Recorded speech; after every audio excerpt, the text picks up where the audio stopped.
पिछले पार्ट में हमने देखा कि निक ने नेक दिल होकर कुछ ड्रिलिंग मजदूरों को अपने यहाँ शरण दी थी, लेकिन बाद में पता चला कि उनका लीडर एक बेहद निर्दयी और चालाक आदमी है। जब तक उसे अपनी गलती का एहसास हुआ तब तक बहुत देर हो चुकी थी। पानी मिलने के चमत्कार पर घमंड करते हुए उस आदमी ने साफ कह दिया कि अब वे यहीं लंबे समय तक रहने वाले हैं। रात को सभी बचे हुए लोग एक जगह इकट्ठा हुए और पानी की समस्या हल होने की खुशी में गाना बजाना और जश्न मनाने लगे। सबसे बड़ा श्रेय चार्ली को मिला, इसलिए वह सबकी नजरों का केंद्र बन गया। एक तरफ निक बहुत परेशान था क्योंकि उसे डर था कि बड़ी मुश्किल से बसाया गया उसका समुदाय अब टूटकर बिखर जाएगा। शायद अपनी दबंग आदतों की वजह से चार्ली ने उसी रात अपना असली चेहरा दिखा दिया। वह अपनी पैंट संभालते हुए एक महिला के कमरे से बाहर निकलता है और यह दृश्य निक देख लेता है। निक के मन में तुरंत शक पैदा होता है और वह जल्दी से उस महिला के कमरे में जाता है जहाँ अंदर से उसके सिसकने और धुआं छोड़ने की आवाज आती है। दूसरी ओर चार्ली बिल्कुल बेफिक्र होकर अपने ट्रेलर में चला जाता है। उसकी पत्नी शायद उसकी इन गंदी हरकतों की आदी हो चुकी थी, इसलिए बिना कुछ कहे गुस्से में वहां से चली जाती है। बेचारी वह महिला अब भी मेज के पास कांप रही थी। निक और उसके साथी बेचैनी से इधर उधर टहलते रहे। जो नुकसान होना था वह हो चुका था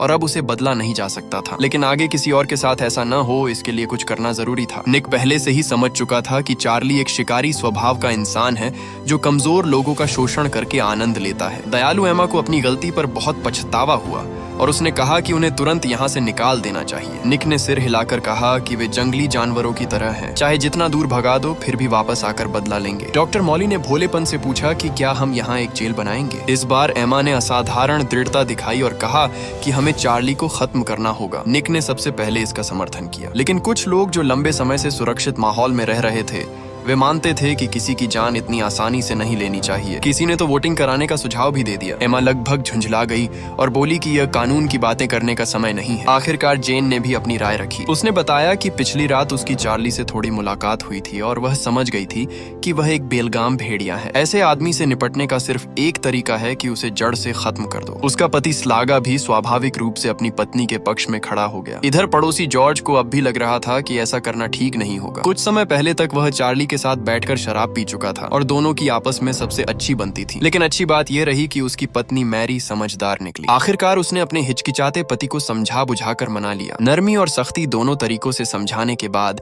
आखिर सब लोग एक राय पर पहुंच गए। अगले ही पल निक लोहे का हथौड़ा लेकर चार्ली के ट्रेलर के दरवाजे पर जा पहुंचा और जोर से दस्तक दी। चार्ली को पहले से अंदाजा था कि कोई न कोई उससे हिसाब चुकाने जरूर आएगा, लेकिन अपनी बढ़ती साख और लोगों पर पकड़ के भरोसे वह बिल्कुल बेखौफ था। उसे लगता था कि अकेला निक उसका कुछ नहीं बिगाड़ सकता। इतना ही नहीं, उसने निक को धमकाते हुए कहा कि अगर तुमने मुझ पर हाथ उठाया तो आगे तुम्हारी बीवी और बच्चों का ख्याल मैं रखूंगा, क्योंकि इस दुनिया में ताकतवर के पास सब कुछ होता है और कमजोरों का अंजाम सिर्फ मिट्टी में दफन होना है। निक ने एक शब्द भी नहीं कहा। उसकी आंखों में सिर्फ दया और कठोर फैसला साफ दिखाई दे रहा था। अगले ही पल एमा, जॉर्ज और बाकी पड़ोसी भी एक एक करके बाहर आ गए। ये देखकर चार्ली का चेहरा बदल गया। उसे यकीन नहीं हो रहा था कि जो लोग दिन में उसका शुक्रिया अदा कर रहे थे अब वही इतनी जल्दी उसके खिलाफ खड़े हो गए। निक ने उसे सफाई देने का एक भी मौका नहीं दिया। उसने सीधे हथौड़ा उठाकर वार कर दिया। उसके हाथ रुक नहीं रहे थे और वह खुद को बार बार यही समझा रहा था कि हमें यह करना ही पड़ेगा, क्योंकि यह निक की जिंदगी का पहला खून था। वह बुरी तरह टूट चुका था और अपने ऊपर लगे हर निशान, हर सबूत को मिटा देना चाहता था। एमा ने उसे ढांढस बंधाते हुए कहा कि तुमने यह और लोगों को बचाने के लिए किया है, लेकिन निक के मन से यह साया हट ही नहीं रहा था। किताबों में उसने पढ़ा था कि जो हत्या करता है उसे इसकी कीमत चुकानी पड़ती है। वह पूरी रात खून के धब्बे साफ करता रहा, यहाँ तक कि सुबह हो गई। तभी उसका छोटा बेटा उनींदी हालत में वहां आ गया। निक ने मजबूरी में मुस्कुराने की कोशिश की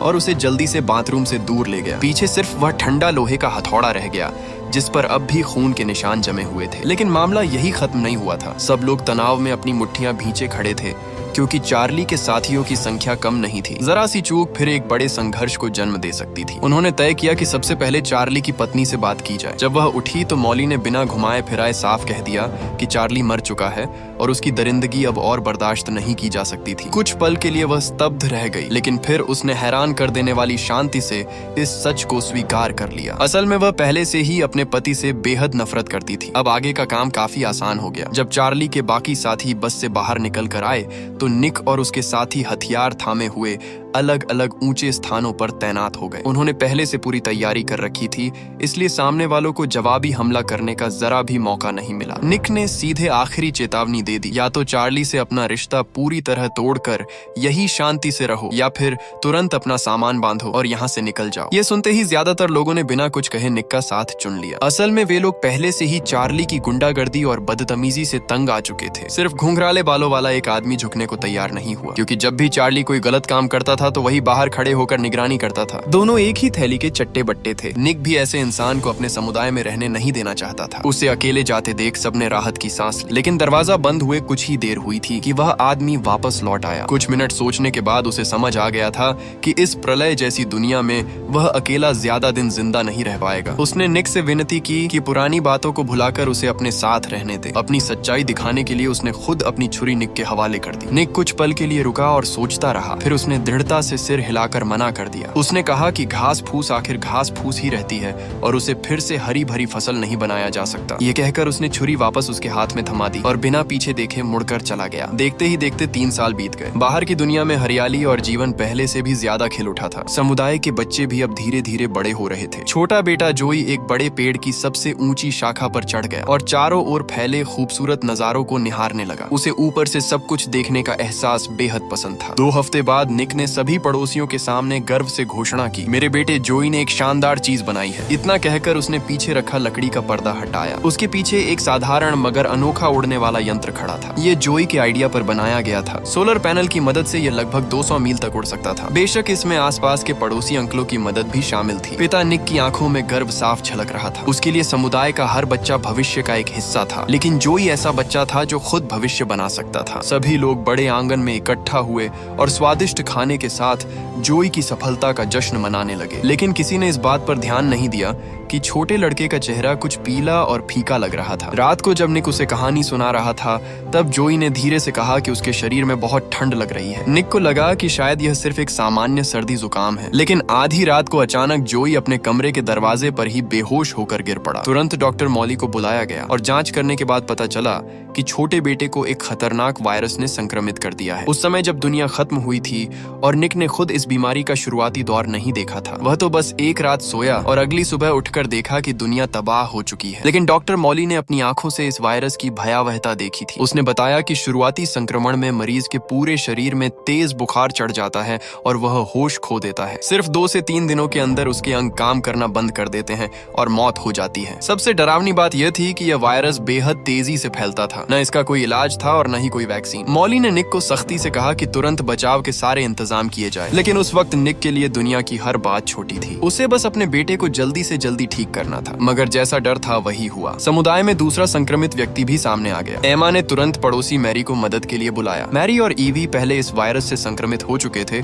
इसलिए उनके शरीर में एंटीबॉडी मौजूद थी। फिर भी आधे दिन से भी कम समय में समुदाय के 4 और लोग इसकी चपेट में आ गए। इससे वायरस की भयानक संक्रामक शक्ति साफ दिखाई दे रही थी। उधर जोई का बुखार लगातार बढ़ता ही जा रहा था। निक उसके पास बैठा बार बार ठंडी पट्टियां रखकर तापमान कम करने की कोशिश करता रहा। छोटा लड़का कमजोर आवाज में बोला कि क्या मैं अब कभी उस उड़ने वाली मशीन में बैठ नहीं पाऊंगा। यह सुनकर पिता का दिल टूट गया। उसने अपने दर्द को छुपाते हुए बेटे को धीरे से कंबल ओढ़ दिया। उसी दौरान जब उसने अनजाने में पीछे मुड़कर देखा तो उसे मरा हुआ चार्ली दिखाई दिया। निक के मन में एक झटका सा लगा कि क्या यह उसी हत्या की सजा थी। क्या चार्ली को मारने की कीमत अब उसे अपने बेटे की जान देकर चुकानी पड़ेगी। निक बेचैनी और डर के बीच धीरे धीरे नींद में डूब गया। अगली सुबह जब उसकी आंख खुली तो पत्नी एमा मुस्कुराते हुए कमरे का दरवाजा खोलकर अंदर आई। इस पूरे सफर के बाद उनकी बड़ी बेटी जैसे पहले से कहीं ज्यादा समझदार हो गई थी। उसे अब सच में महसूस हो गया था कि परिवार कितनी अनमोल चीज है। उसने कसम खाई कि अब वह कहीं नहीं जाएगी। फिर वह अपने छोटे भाई के पास जाकर लेट गई और दिल से दुआ करने लगी कि वह जल्दी ठीक हो जाए। लेकिन एक पिता होकर निक हाथ पर हाथ रखकर बैठने वालों में से नहीं था। वह तुरंत अपनी पिकअप गाड़ी लेकर तेजी से शहर के बाहर बने पुल की तरफ निकल पड़ा। दूसरे शहर जाने वाला रास्ता लगभग पूरी तरह बंद हो चुका था। हालत ऐसी थी कि वहां से मुश्किल से एक साइकिल ही निकल सकती थी। निक के शहर में दवाइयां पहले ही पूरी तरह लूटी जा चुकी थी, इसलिए उसने तय किया